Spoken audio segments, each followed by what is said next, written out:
Les habitants du paisible village de Seddina, niché au fond de la province de Taounet, ne s'attendaient certainement pas à ce qu'une équipe de scientifiques et de chercheurs fasse une découverte historique au sommet de la montagne qui surplombe le village.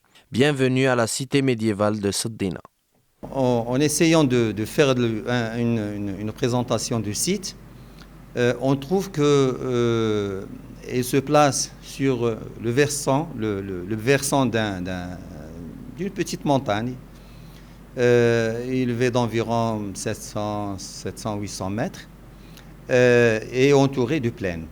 Donc c'est un site stratégique par rapport au voisinage.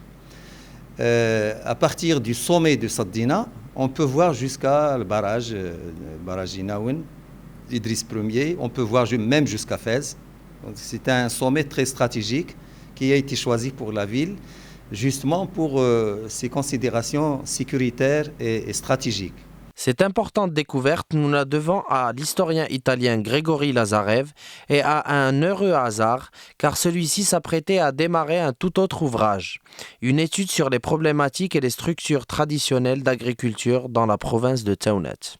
Le pionnier de l'étude, qui a été M. Lazarev, c'est un ancien chercheur qui a beaucoup travaillé sur le pré-Rif depuis même avant les années 60 et qui faisait à l'époque une étude sur la géographie rurale du pays Hyaïna, du pré-Rif, et qui, suite à ces travaux, a pu découvrir le site de Seddina. Les fouilles et les analyses archéologiques du site ont été confiées à l'Institut national des sciences de l'archéologie et du patrimoine, afin de déterminer son âge exact et de cerner au mieux les modes de vie des habitants. À l'extérieur, tu as une mur de clôture avec au sommet une sorte de tour de garde qui est construite en pisé.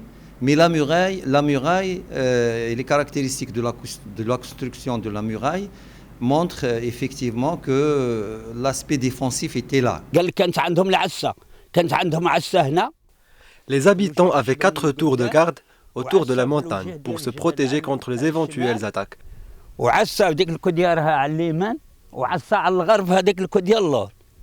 Ils entouraient la montagne d'une muraille pour leur sécurité.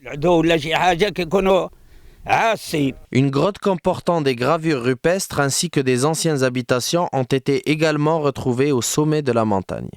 Dans ce site-là, une grotte qui a une valeur archéologique extraordinaire, parce qu'à l'intérieur de la grotte, on a encore des dessins, des roches sculptées avec des dessins croisés, des petits trous, et qui permettent de distinguer les différentes époques.